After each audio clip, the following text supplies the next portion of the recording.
মৌসুমীর সংসারে সবাইকে জানাই স্বাগত। শুভ সকালের অনেক শুভেচ্ছা, অনেক ভালোবাসা। আশা করি আপনারা সবাই ভালো আছেন।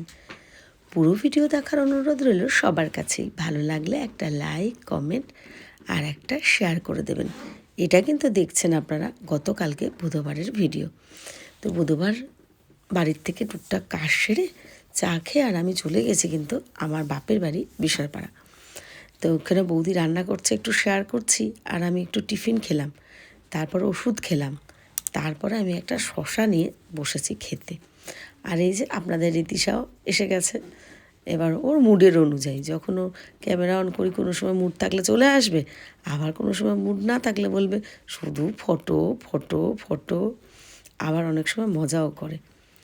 যাই হোক, এরপরে আমাদের আশীর্বাদ পর্ব শুরু হলো, মানে আমার ভাইয়ের ছেলের জন্মদিন।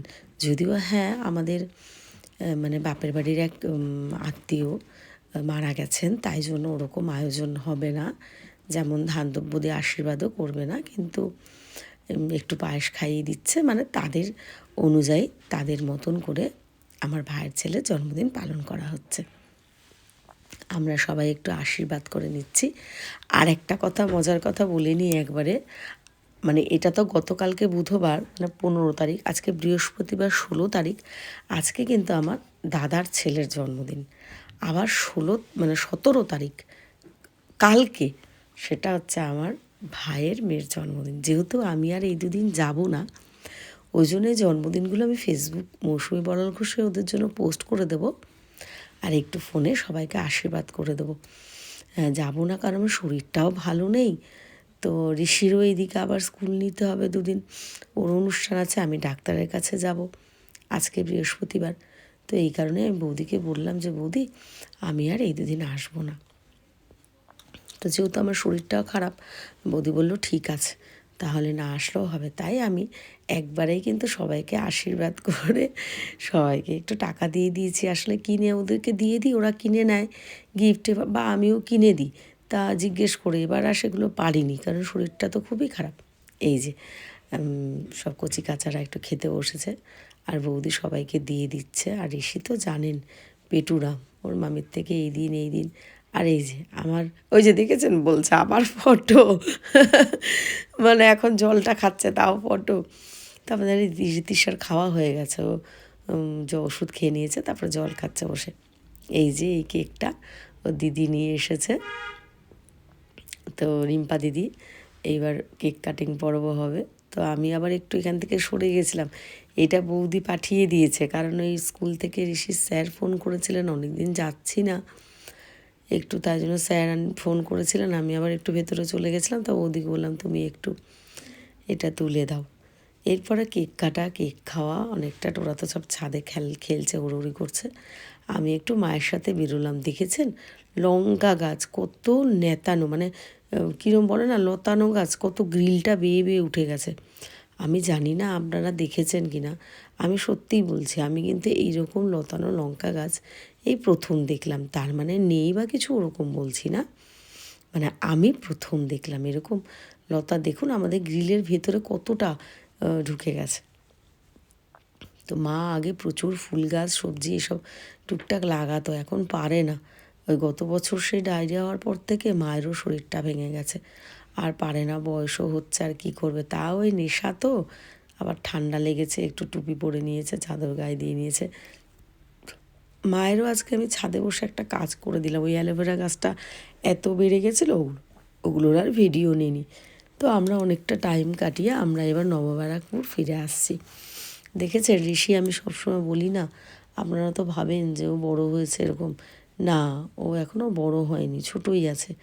এইটা কেউ করে বলুন তো? আমি এটা ওকে দেখাবো বা আপনাদের সাথে শেয়ার করব বলেই নিয়েছি। একটা পাঁচিলের মধ্যে কিছু থাকলে হাতটা কেটে যাবে, কত নোংরা কত কিছু।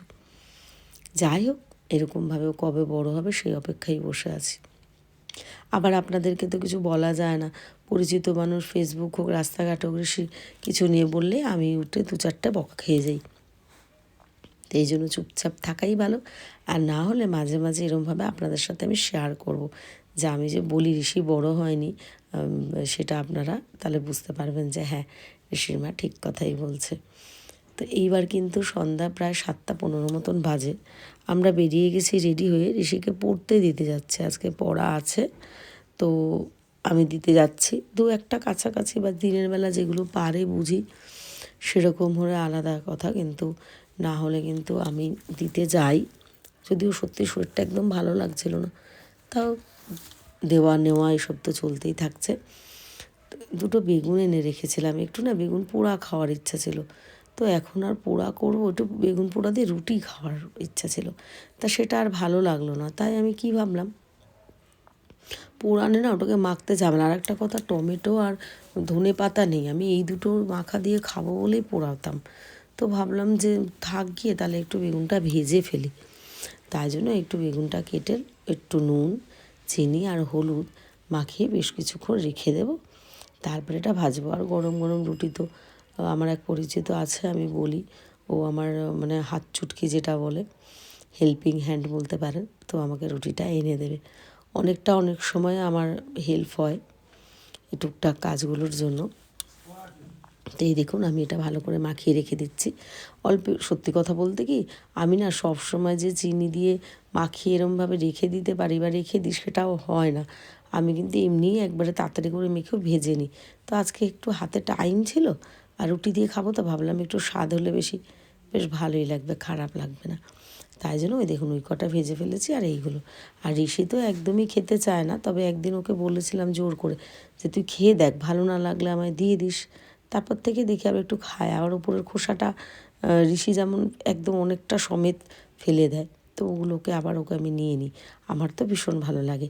আর বেগুন ভাজা ঘি ভাত পেলেও আমি একদম এক থালা খেয়ে নিই, আমার কোনো সমস্যা হয় না। এবার ছাদে এসেছি প্রায় আনুমানিক রাত 11:30টার পর হবে। প্লেনটা গেল সেটা আপনাদের সাথে শেয়ার করছি। আর ঋষিকে বললাম আমার কালো সোনার জন্য একটা ডিম ভেজে নাও, তুমি এটুক করো, আমি ছাদে, আসলে আমি গতকালকে জল দিতে পারিনি, আজকেও দিতে পারিনি, কিন্তু যদি জল না দিই আর রাত্রিবেলা অল্প অল্প করো, আমার গাছগুলো সব মরে যাবে। দেখেছেন চন্দ্রমল্লিকাগুলো, কী অসাধারণ লাগছে। আরও রাত্রের লাইটে মনে হয় বেশি ভালো লাগছে। দেখুন হলুদগুলো কি সুন্দর না, রঙটা দেখুন দারুণ, মানে সত্যি কথা। এই শরীর দেখেছেন, এই যে বোঝাই যাচ্ছে দুদিন জল দিয়ে, দেখুন পাতাগুলো কেমন নেতিয়ে গেছে, দেখেছেন ওদের যে সতেজ যে ব্যাপারটা সেটা একটু কমে গেছে। দেখুন ভালো করে, আমি আপনাদের সাথে শেয়ার করার জন্যই দেখাচ্ছি। আর দেখুন এই পুজো দেওয়ার এই ফুল গাছটা, এইগুলো তো কত ফুল ভরে গেছে। আর হ্যাঁ, ডালিয়াগুলো দুদিন আগেই বলছে, এই দেখুন দেখেছেন এটা ফুলটা ফুটবে পুরো। তো জল দিয়েছি আর ওরাও বেশ একটু প্রাণ ফিরে পেয়েছে। আমার না এই পিটুনিয়াটা বেশি ভালো লাগে, বাইটা। এবার বনবিতানে বাই কালার দিতে বলেছিলাম, কিন্তু ওনারা ওইগুলো বাই কালার দেয়নি, সব এমনি দিয়ে দিয়েছে। এটা নিয়ে আমার মনটা একটু খারাপ। মানে ফুল গাছ তো একটু মন ভালো রাখার ব্যাপার, দেবার মন যদি খারাপ থাকে তাহলে আর কি ফুল গাছ লাগিয়ে লাভ। হ্যাঁ, ওরা যে খারাপ লাগছে ওগুলো সেটা না, কিন্তু বাই কালারটা দেখতে কিন্তু বেশ একটা অন্যরকম লাগে, তাই না? আর আমি এটা জানি যে আপনারা এই মানে চন্দ্রমল্লিকাগুলো দেখে সবাই কিন্তু অন্যরকম হয়ে গেছেন। আর এই গাছটার তো নাম জানি না, অসাধারণ, মানে পাতা দেখা যায় না, শুধু ফুল দেখা যায়। তো চলুন আজকের ভিডিওটা আপনাদের কেমন লাগলো অবশ্যই একটা কমেন্টে জানাবেন। আপনাদের একটা কমেন্টে আমি অনেক দূর আগাতে পারবো, আরও পরের ভিডিও নিয়ে আসতে উৎসাহ পাবো। আমার ফেসবুক প্রোফাইল মৌসুমি বড়াল ঘোষে যারা ফলো করে পাশে আছেন, অনেক ধন্যবাদ, অনেক ভালোবাসা। আমার ইউটিউব চ্যানেল মৌসুমির সংসার সাবস্ক্রাইব করে দিয়েছেন যারা, তাদেরকে অনেক ধন্যবাদ, ভালোবাসা। যারা এখনও সাবস্ক্রাইব করেননি প্লিজ তারা সাবস্ক্রাইব করে দেবেন। আর ফলো বা সাবস্ক্রাইব ছাড়াও অনেক মানুষ আমার ভিডিও দেখেন, সেটা আমি বুঝতে পারি। সবাইকে অনেক ধন্যবাদ, অনেক ভালোবাসা। দেখুন কালো সোনাকে খেতে দিয়ে দিলাম, একবারে ওর টাওয়ালটা দিয়ে আমি ওকে ঢেকে দেব।